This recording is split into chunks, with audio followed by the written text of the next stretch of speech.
నమస్కారం అండి. ఈనాటి కమ్మని కథ పేరు రావడం కుదరదు. వినిపిస్తున్నది మీ విజయభాస్కర్. జ్ఞానము, ధనము, విశ్వాసం అనే ముగ్గురు స్నేహితులు. వాళ్ళది చాలా గాఢమైన స్నేహం. అనుకోకుండా ఒకసారి వాళ్ళు విడిపోవాల్సి వచ్చింది.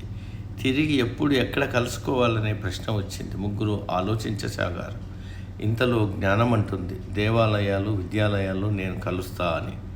ధనం, నేను ధనవంతుల దగ్గర కలుస్తా అన్నది. విశ్వాసం మాత్రం ఏమీ చెప్పకుండా మౌనంగా ఉండిపోయింది. కారణం ఏమిటని జ్ఞానము, ధనము అడిగారు. అప్పుడు విశ్వాసం ఇలా చెప్పింది, మీరిద్దరూ విడిపోయినా వెళ్ళిపోయినా ఎక్కడో ఒక చోట కలుసుకునే వీలుంటుంది. కానీ నేను ఒక్కసారి వెళ్ళిపోతే తిరిగి రావడం అనేది కుదరని పని. ఎట్టి పరిస్థితుల్లోనూ సాధ్యపడదు అన్నది. విశ్వాసం మాటల్ని విని జ్ఞానం, ధనం ఆశ్చర్యపోయాయి. స్నేహం పట్ల, విడిపోవడం పట్ల విశ్వాసానికి ఉన్న గొప్ప అభిప్రాయాన్ని మెచ్చుకున్నాయి. నీతి, ధనము, జ్ఞానము ఎప్పుడైనా వస్తాయి, కానీ విశ్వాసం ఒక్కసారి పోతే మళ్ళీ రాదు. సమ